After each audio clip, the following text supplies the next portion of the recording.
Ferrari tried their best in the 11th round of the F1 World Championship dedicated to the sprint race. We are referring to the 100-kilometer race where grid cars compete for points. An event strongly desired by Liberty Media, who, with their wallet in hand, decided to propose this particular format to keep viewers glued to their screens on Saturdays. In fact, the reasoning of the American owners makes sense, as the free practice sessions often bore fans, whereas the chance to see cars race always appeals even to less attentive supporters. Ferrari had a moral obligation to perform well at the 4.318-kilometer Red Bull Ring in Spielberg. They needed to shake up a weekend that started very poorly, where once again, like in Spain, the basic setup of the Maranello cars caused significant trouble for drivers, technicians, and engineers. The hope of performing better with a full tank of fuel was there, as in the only free practice session on Friday, the two SF-24 cars, despite only completing 6 laps in high-fuel simulation, showed very good pace and incredibly low tire wear. As mentioned, it was not easy to overturn the car's performance without adjusting the setup. Therefore, the hope of changing the situation was mainly entrusted to the behavior of the Ferrari with a lot of fuel, and simultaneously to the skill of the drivers in seizing every small opportunity. This was certainly the case for Charles Leclerc, who made a rocket start that allowed him to gain 3 positions in 3 corners by overtaking the 2 Alpine cars and the Red Bull RB20 of Sergio Perez. Carlos Sainz also started well, although the position gained over George Russell was lost during the race. For the Austrian mini-race, all drivers chose to use the yellow-banded Pirelli.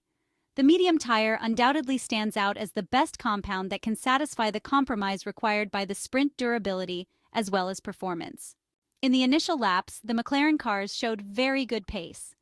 Over the course of the stint, it may happen because we are talking about F1 cars, MCL38 and RB20, which have similar performances but ignite the tires differently. For this reason, Lando Norris attempted an attack in turn 3. Therefore, Red Bull did not immediately find the usual pace to build a sufficient safety gap.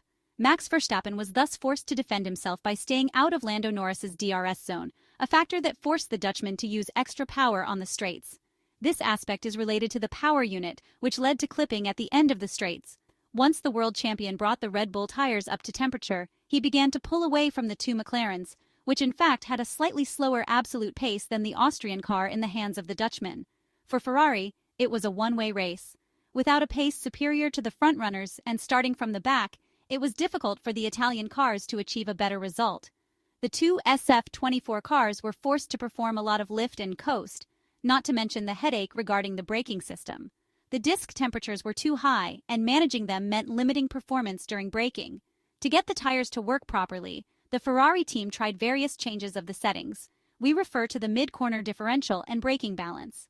There's also another major issue to consider for the Ferrari technicians: significant oversteer.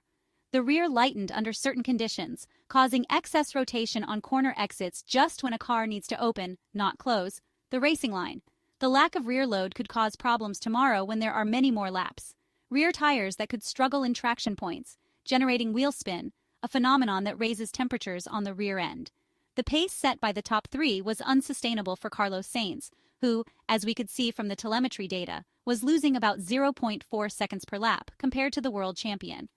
The team was asking the Spaniard to particularly control the exit of turn 7 to limit the rise in tire temperature. Mercedes had a better pace compared to the Ferrari drivers, as indicated by George Russell's data. In the tussle involving the 2 Mercedes and the Ferrari driver, Lewis Hamilton showed the most difficulty with handling. Especially in turn 3, the Briton in the W15 was losing the rear of the car both on entry and exit.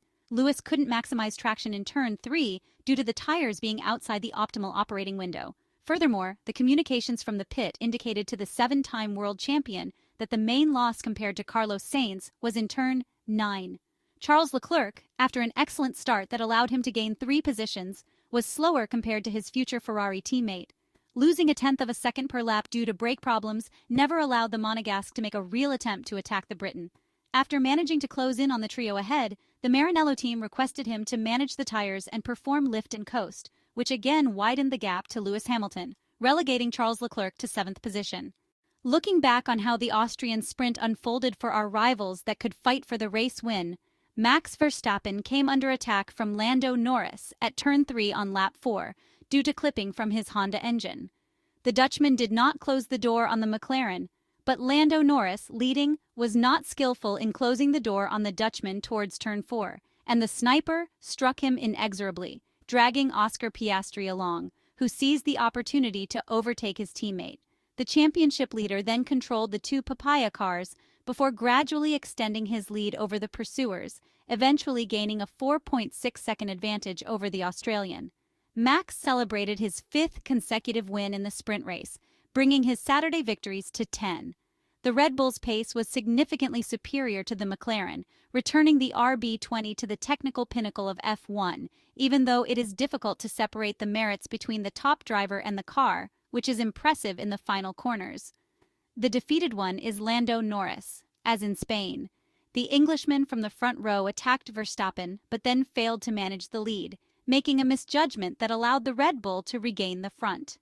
Once the door was opened, Oscar Piastri also took advantage to pass his teammate, and despite attempts to regain the position with the drag reduction system, he was forced to yield to the Australian. McLaren, always very fast, failed to manage the tires and was inevitably detached by the once again impressive Max Verstappen. Lando Norris trails the Dutchman by 71 points in the 2024 Formula One Championship, having hoped to close the gap to the Red Bull driver. The Briton is unable to capitalize on the potential of the MCL38, and McLaren team principal Andrea Stella, aware of this situation, rightly did not give any orders to reverse the positions between the two drivers. George Russell once again remains off the podium with the Mercedes. The silver-black arrow didn't have the pace to get involved in the fight for the lead, and the Englishman was limited to reclaiming 4th place after initially losing it to Carlos Sainz's better start with the Ferrari. George passed the Ferrari on lap 7, taking advantage of a difficulty the Spaniard had with his brakes overheating. In the end, the sad truth is that Scuderia Ferrari remains inexorably the 4th force this weekend in Austria, disappointing the expectations of the Maranello team's fans. The Italian side needs to consider changing their approach towards the qualifying session, especially since the park firm is reopened. For the red team, the bouncing issue isn't enough to make life difficult for the drivers. Now the brakes also contribute to the challenge.